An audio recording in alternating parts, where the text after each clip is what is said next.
Assalamualaikum warahmatullahi wabarakatuh. Perkenalkan, nama saya Muneb Ahmad Dhani dari program studi bisnis digital.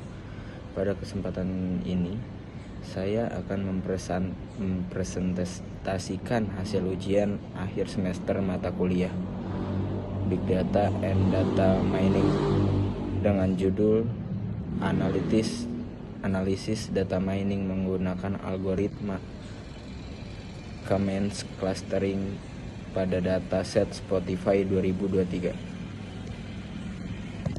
Oke, latar belakang. Perkembangan platform streaming lagu dan lalu ada hasil clustering. Setelah model dijalankan, seluruh data berhasil dikelompokkan ke dalam beberapa cluster. Setiap lagu memperoleh label cluster berdasarkan karakteristik yang dimilikinya.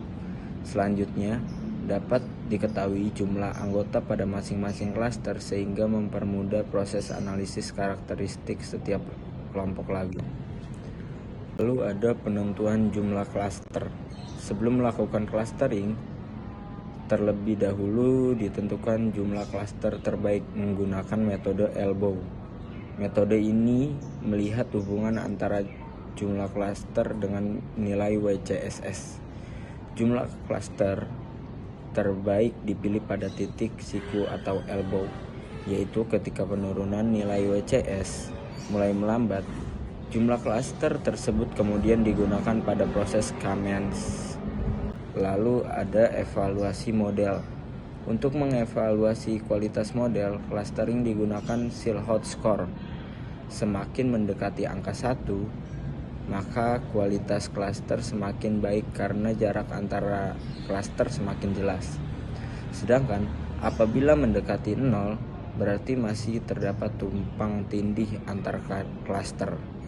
Nilai Silhouette Score yang diperoleh pada penelitian ini menunjukkan bahwa model mampu melakukan pengelompokan data dengan baik.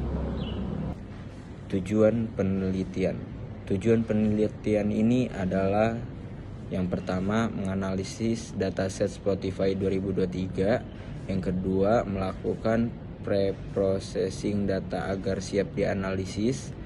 Yang ketiga, mengimplementasikan algoritma K-means clustering. Lalu yang keempat, mengevaluasi hasil clustering menggunakan metode elbow dan Silhouette Score. Yang terakhir, memberikan rekomendasi berdasarkan hasil analisis. Lalu slide 6 itu ada algoritma K-means.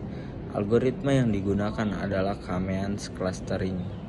K-means merupakan algoritma yang digunakan untuk mengelompokkan data berdasarkan tingkat kemiripan karakteristik. Algoritma ini bekerja dengan menentukan sentroid sebagai pusat cluster. Kemudian setiap data akan dimasukkan ke cluster yang memiliki jarak paling dekat. Karena termasuk metode unsupervised learning, algoritma ini tidak memerlukan label kelas sebelumnya. Data preparation. Pada tahap ini dilakukan beberapa proses, yaitu pertama, memeriksa apakah terdapat missing value pada dataset. Kedua, menghapus data yang kosong apabila ditemukan. Ketiga, menghapus data yang duplikat agar tidak memengaruhi hasil analisis. Selanjutnya, dilakukan transformasi kolom streams menjadi numerik karena sebelumnya masih bertipe objek. Kemudian, dipilih atribut yang akan digunakan dalam proses clustering.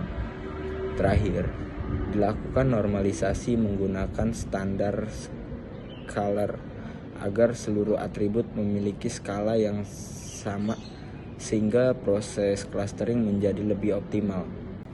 Slide 4 ada dataset yang digunakan berasal dari Kaggle, yaitu Spotify 2023 dataset.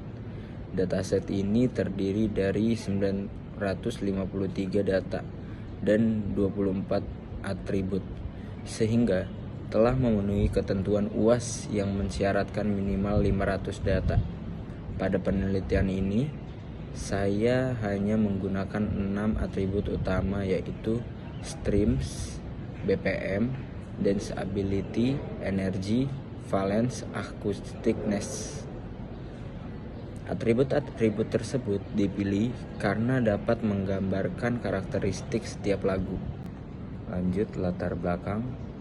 Perkembangan platform streaming musik seperti Spotify menghasilkan data dalam jumlah yang sangat besar setiap harinya.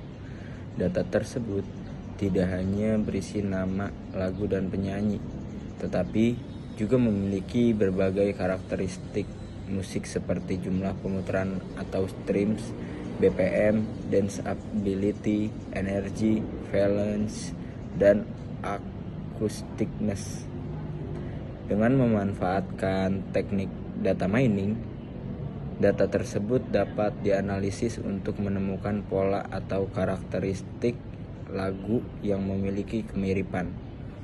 Oleh karena itu, pada penelitian ini saya menggunakan algoritma K-means clustering untuk mengelompokkan lagu berdasarkan karakteristik yang dimiliki. Visualisasi cluster. Slide ini menampilkan hasil visualisasi clustering menggunakan scatter plot. Setiap warna menunjukkan kelompok atau cluster yang berbeda. Visualisasi ini mempermudah dalam melihat penyebaran dua data serta menunjukkan bahwa lagu dengan karakteristik yang mirip berada dalam kelompok yang sama. Lanjut, adapun rekomendasi dari penelitian ini adalah menggunakan dataset yang lebih besar pada penelitiannya selanjutnya, membandingkan algoritma K-means dengan algoritma clustering lainnya. Analisis menjadi lebih akurat. Demikian presentasi yang dapat saya sampaikan. Terima kasih atas perhatiannya. Wassalamualaikum warahmatullahi wabarakatuh. Oke, tidak terasa kita sudah sampai di kesimpulan. Berdasarkan hasil penelitian, dapat disimpulkan bahwa algoritma K-means berhasil diterapkan pada dataset Spotify 2023. Tahapan data mining mulai dari data understanding, data preparation, modeling, hingga evaluation berhasil dilakukan. Hasil clustering mampu mengelompokkan lagu berdasarkan karakteristik yang musik yang dimiliki sehingga dapat memberikan informasi yang berguna dalam proses pengambilan keputusan.